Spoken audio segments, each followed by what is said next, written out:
Beatles fans' paradise. It's Beatles-A-Rama. Tune in. You'll love it.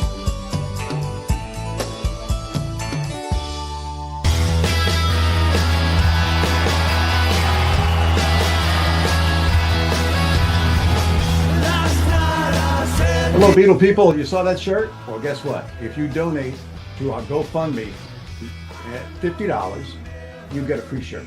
Okay?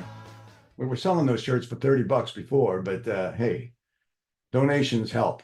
So go to the GoFundMe page, gofundme.com, and type in Beatles-A-Rama in the search bar. Okay? We're presented by NEMS, Terry Crane. Good stuff. Check his website out. It's right here on the screen. All right? And also, subscribe to our YouTube channel. That'll help us out a lot. Hi, I am Arnold Schwarzenegger. Bring back Beatles-A-Rama.com. The best Beatles 24/7 internet station in the world.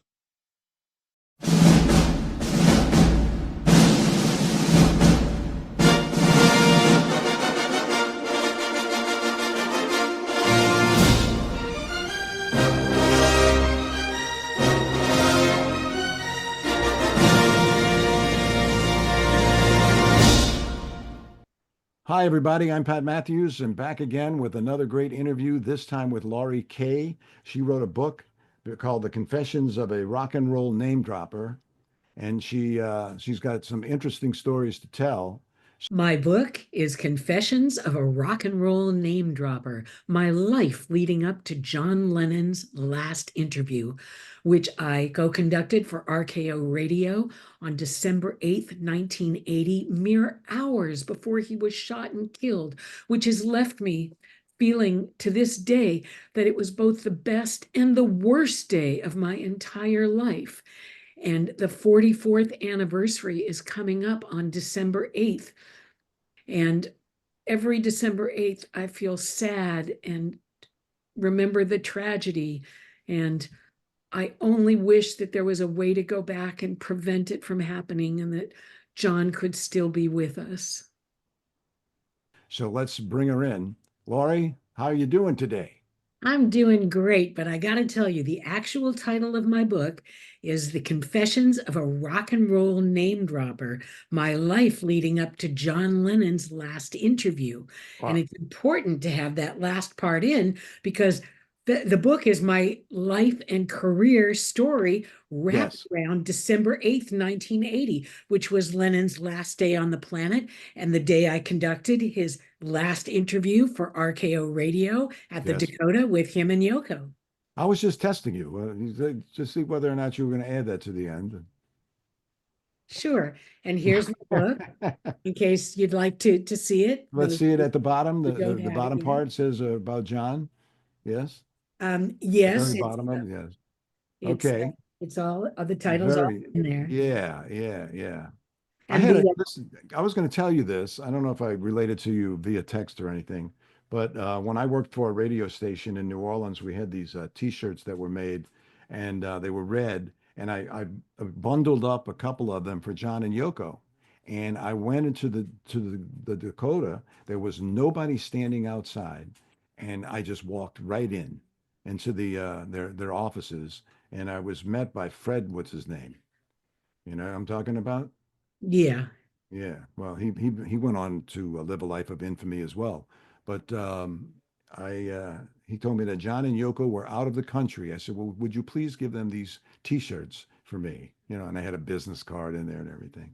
But the point that I'm trying to make is that there was no security, and that was in the summer of like 1978.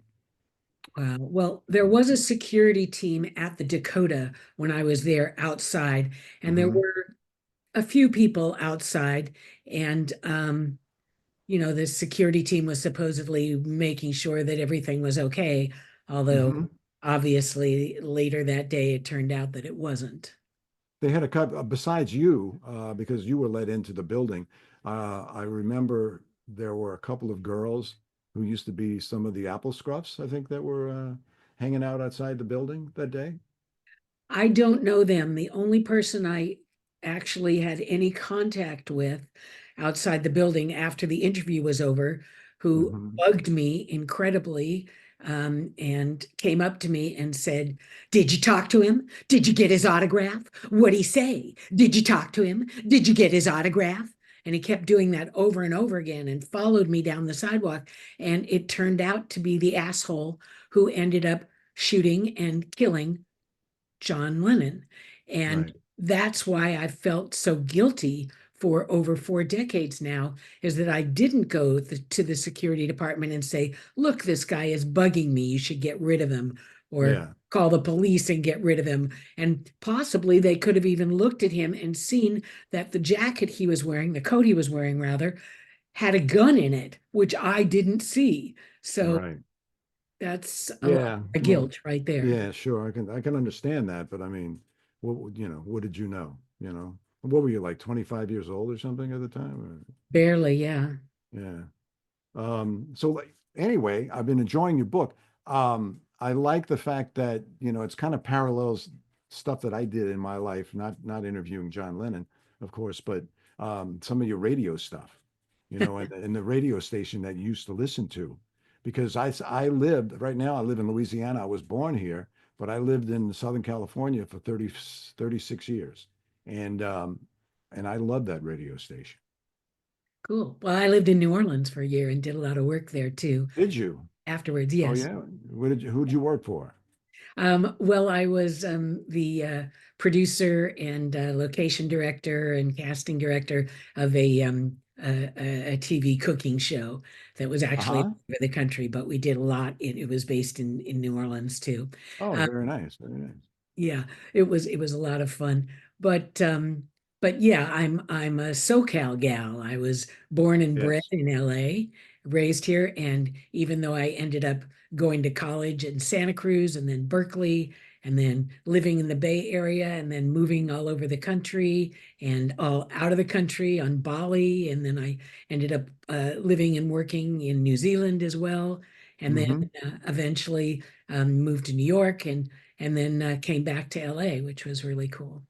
Yeah. So now, were you settled in the valley now, or? No, I'm actually in a major LA district, Pico Fairfax area. Yeah, I know where that is. Um, but anyway, so tell us a little bit about, how your journey ended up in New York, from the time that you were, in college, before you were in college. I enjoyed reading all of that stuff too, by the way. And then you went Santa Cruz. That really piqued my interest because I used to go to this record store in Santa Cruz.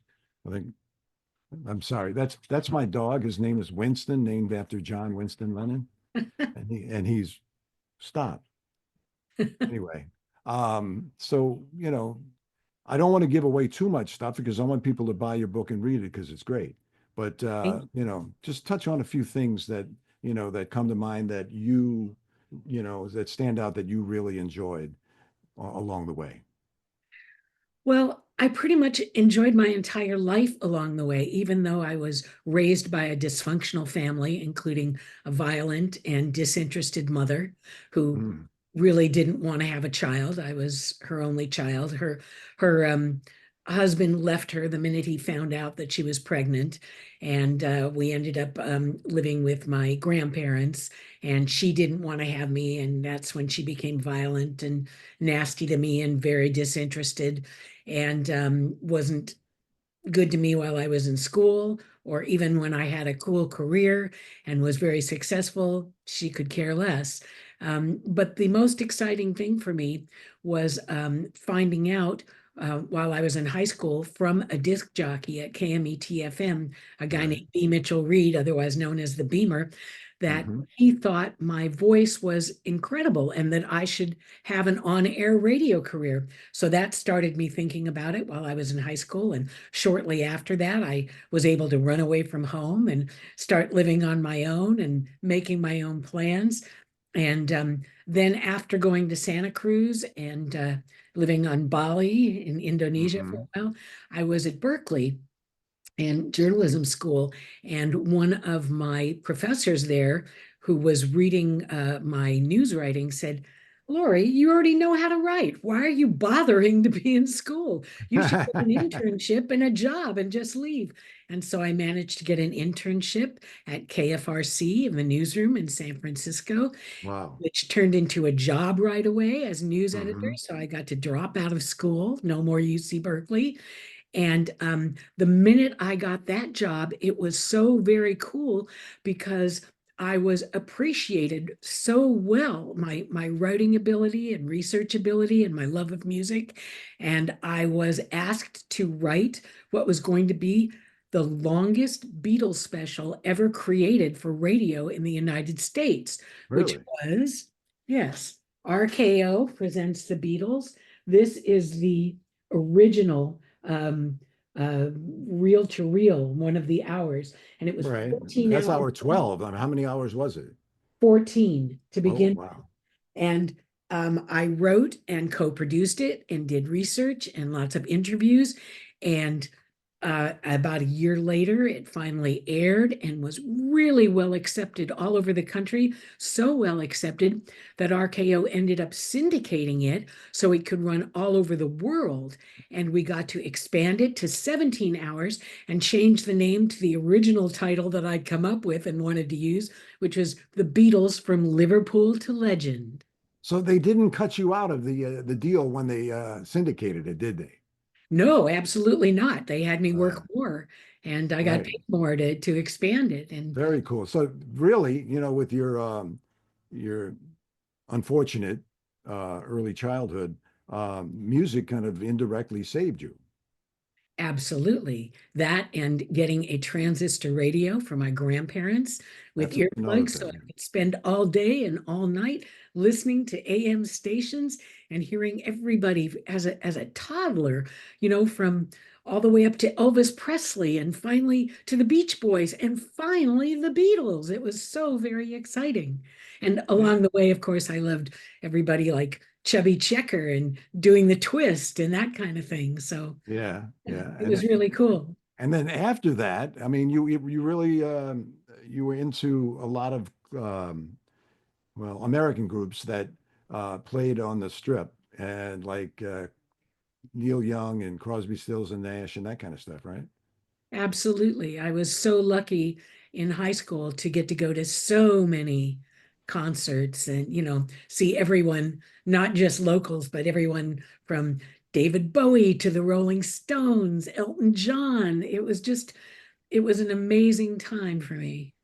I know I have a 41-year-old daughter who goes to concerts like 3 times a month, up and down the Mississippi Gulf Coast and stuff. It's crazy. Cool. Well, when I was in New Orleans, I saw a lot of shows because they have great shows there and not Were just you local people, but were you here during the warehouse era? Um, I'm not sure, but I was outside when they have the fest, the Jazz Fest. Yeah, Used to go to that a lot. That was very right. exciting. So See, this would have been like the early 70s to, I don't know, 77. There was a place right along the Mississippi waterfront. It was an old warehouse, and so they called it a warehouse. And I oh mean, no, I was there later in the 80s. okay, yeah, yeah. So what about this Crosby, Stills and Nash thing? I thought that was a fascinating story about Dallas Taylor because I mean, when I read it, I was like, wow, she, appreciated that guy who I really think got the shaft. But that's my opinion. Well, Crosby, Stills, and Nash was great to see, and especially with Neil Young, who was my all-time favorite. Hmm. And I did that while I was still at Santa Cruz, actually. That was really fun. Like I said, amazing. Yeah. Have you ever seen the video where Neil Young's walking down the street and some kid that's playing the guitar and singing songs, trying to make some extra money? Uh, he recognizes Neil Young and he goes and he asks him how to play Cinnamon Girl on his guitar, and he actually took the time to do it. I would love to. Yeah, I think if you look it up on YouTube, Neil Young teaches young street musician. It's pretty good. Will So, do.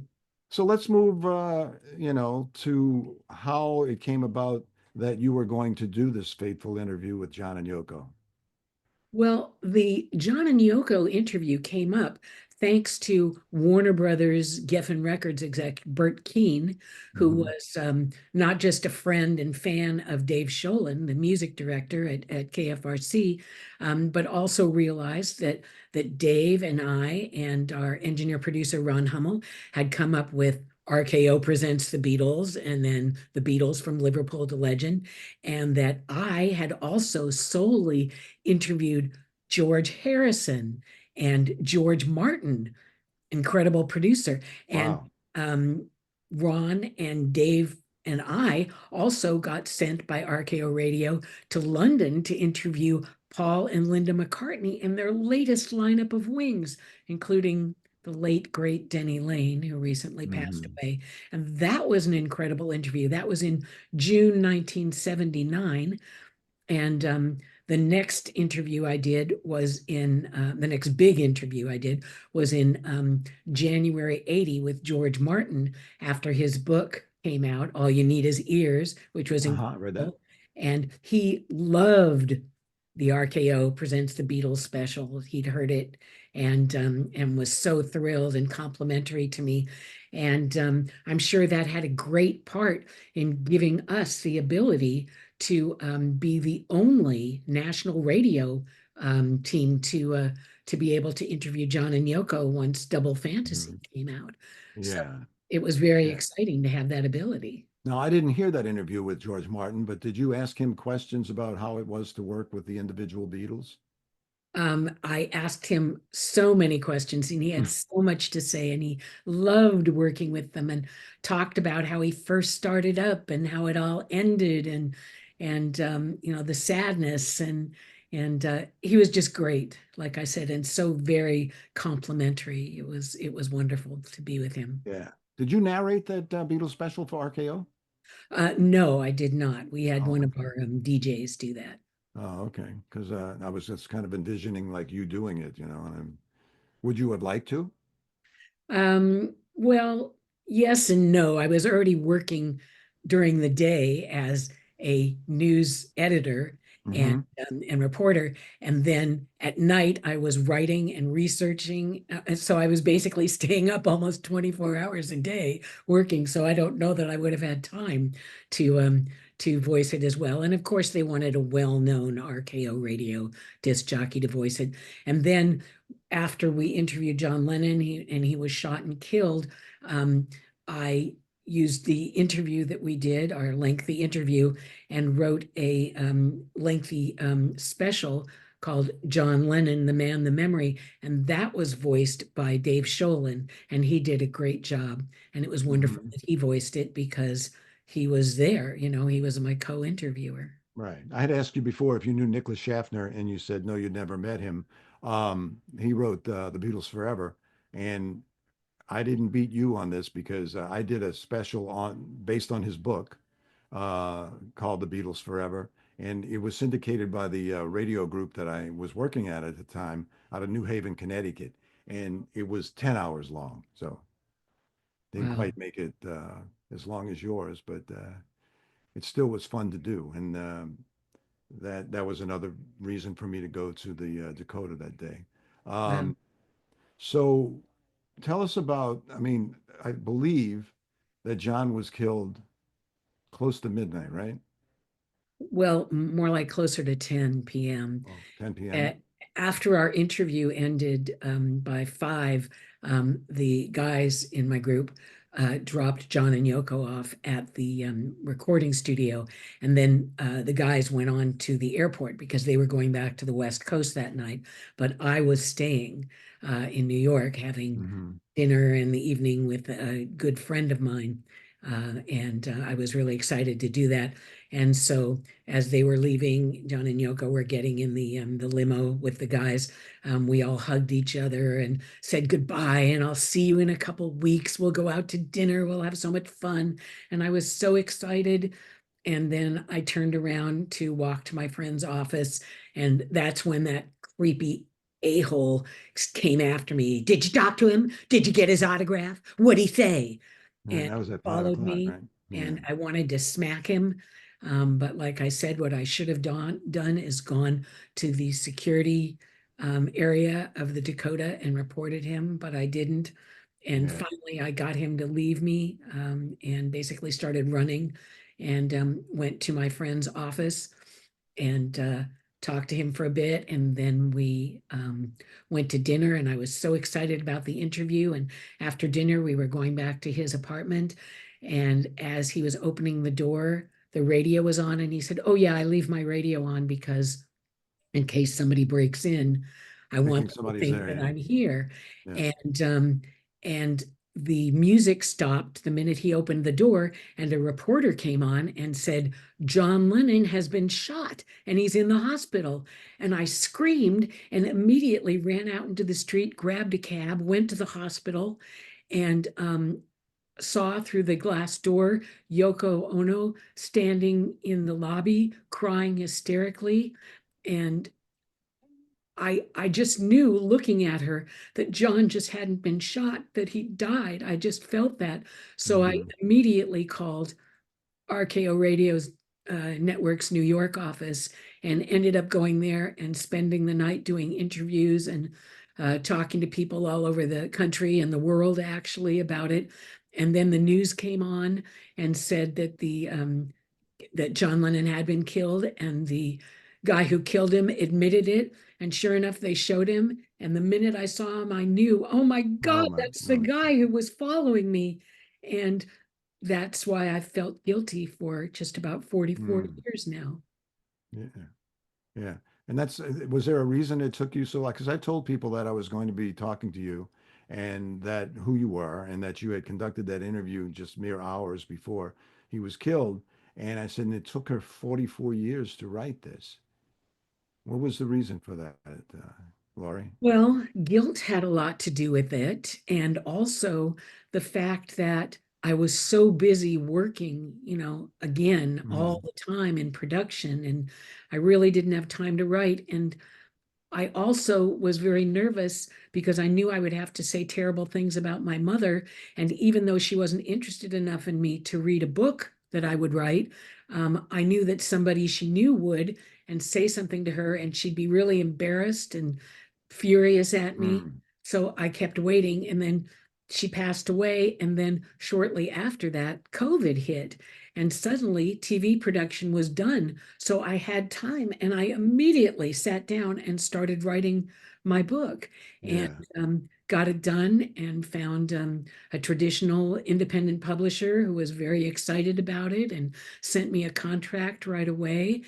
And I got an incredibly talented Grammy Award winning album designer and music video director to do the cover of my book using the picture that I'd taken with John and Yoko at the end of our interview. So that was very exciting too. Mick Haggerty, very talented guy. Hmm. That's why the cover on my book is so very much complimented by people who read Oh it. yeah. And it's very huge behind you as well, I can see. Yes, that's a poster. And the cool thing also about the book is that I included an interview from, excuse me, a Autograph. autograph from John and Yoko that they gave me. John was very excited to autograph a book that I brought with me, which was Yoko Ono's Grapefruit, because he'd done the intro to Right. and so I included their autograph in my book so people feel like, oh my God, now I have an autograph from John and Yoko too. So that's another reason Yeah. why they should get the book. Although I That's have right. to say that one thing they might also like is to get the audio book version, because not only do I self-voice that, and it's about 7.5 hours long, but it includes so many original interview bites with John Oh, and that's wild. Paul Yeah. and both Georges, and it's very exciting that way, as well as so many other rock stars that I'm a fan of and interviewed. So Well, we have a radio station as well as this YouTube channel, and if you could part with that particular book, a copy of it, and give me permission, you don't want you shaking your head, no, you don't want to do that. oh, to air on the radio station the entire Well, not to air the whole thing, but I mean to use some of the sound bites and stuff. That's all. Well, technically, I'm not legally allowed to do that. So, Ah, okay. Yeah, but I told you about how I have some of those things, and they obviously are from your interview. Excuse me, because you were the only person that was there, the only journalist to be there that day, right?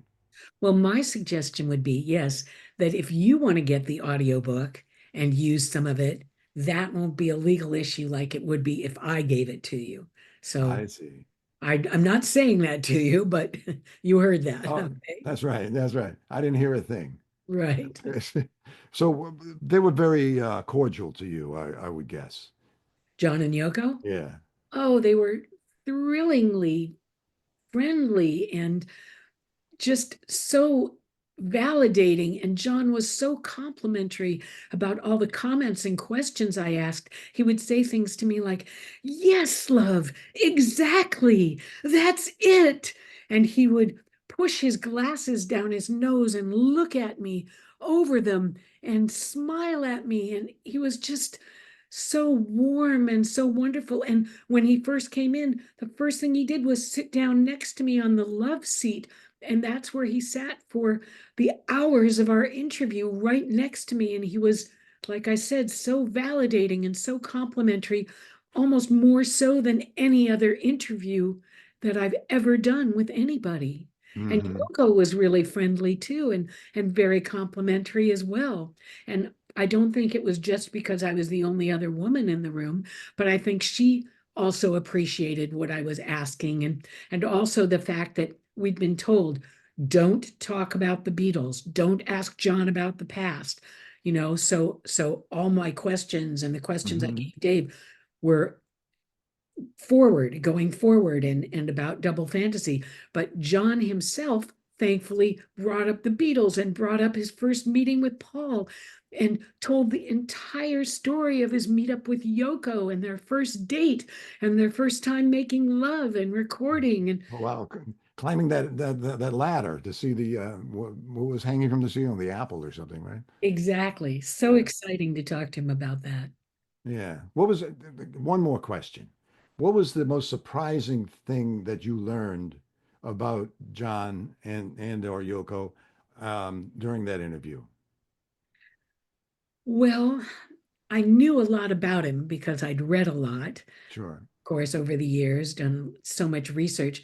But one of the most surprising things that I did hear about him was how long it took after their first meetup to actually have their first date.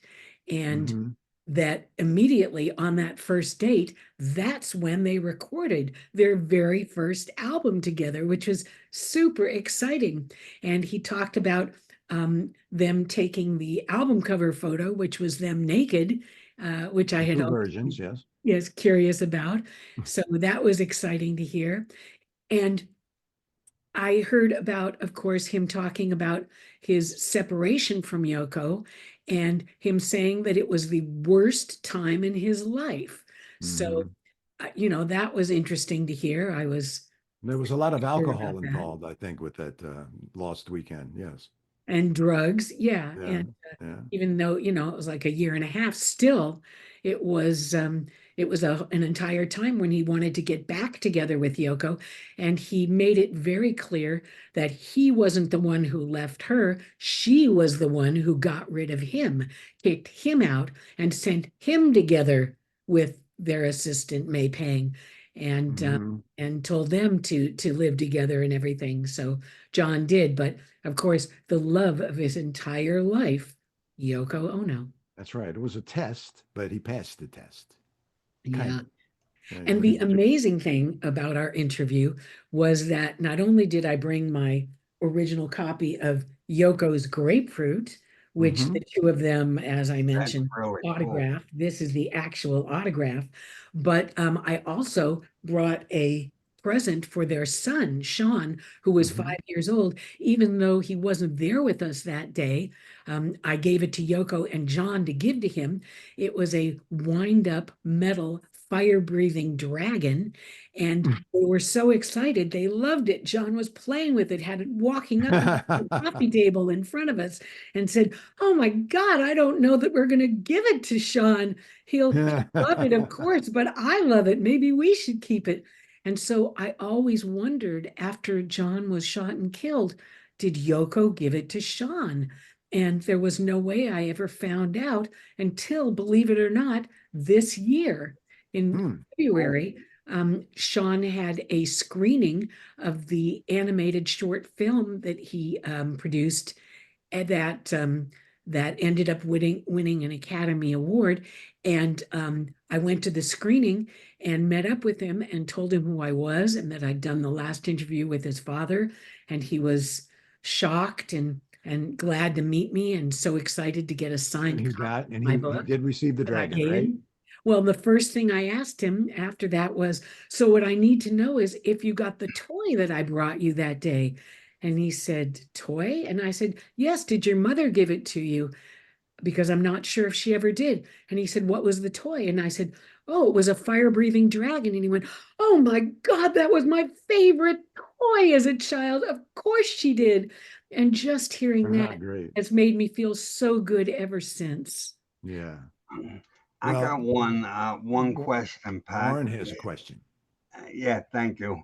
Lori, with John Lennon's anniversary coming up shortly, what are your thoughts about that? How are you feeling about that? Well, just about every December 8th since 1980, I've gotten together talking to or emailing or in some kind of contact with the guys on my team that I was there with, Bert and Dave and Ron. So that helps. But of course, I'm also very depressed and I usually end up crying and wishing that I could go back all that time and stop it in some way, Yeah. and Yeah, Well, yeah, I can you know what? understand I that. think, you know what? I know how you feel, but it was not, I mean, you could have told somebody and they may have not have done anything. So, you never know. But I want you to tell everybody the entire name of your book so they can go out and get it and where it, if you have a website they can purchase it at. absolutely. The name of my book is Confessions of a Rock and Roll Name Dropper: My Life Leading Up to John Lennon's Last Interview. And the website where you can check it out, find all about it, and lots of stores to buy it and online places is confessionsofarockandrollnamedropper.com. And it's available everywhere from Amazon to Barnes and Ah, Noble to Goodreads to Walmart online to you name it, and tons of bookstores and all their websites all over the country as well, and actually all over the world. One of the most popular stores that my book is at is called Waterstones in England, and the no. manager of the Liverpool store says that they have copies of it in two sections, not just the Beatles section, but in the general entertainment section. So wherever you are, I hope you'll get my book. And if you want to get it autographed by me, come to a book signing that I do, because I do a number of them. And I'm going to be again at the Fest for Beatles fans on the East Ah, Coast, which will be actually New York, New Jersey next March. So you can mhm. come there and get a book from me and have me sign it and discuss it in Very person with good. you. I'd be thrilled to. All right. Well, thank you so much, Laurie. It was a pleasure talking to you today, and I'm glad I finally got to meet you. And I'm good. I got to be honest, I'm halfway through your book. There's a lot of stuff going on, but I'm going to finish it because I love the way you write.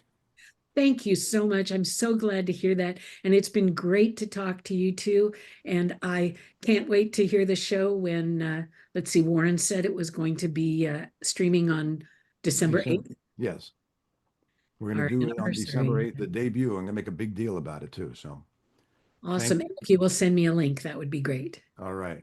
Thanks again. And hey, everybody, check out her book, okay? And Warren's going to put the address of the website on the screen so that you can go ahead and check it out and get your own copy. Awesome. Thank you. Fans Paradise.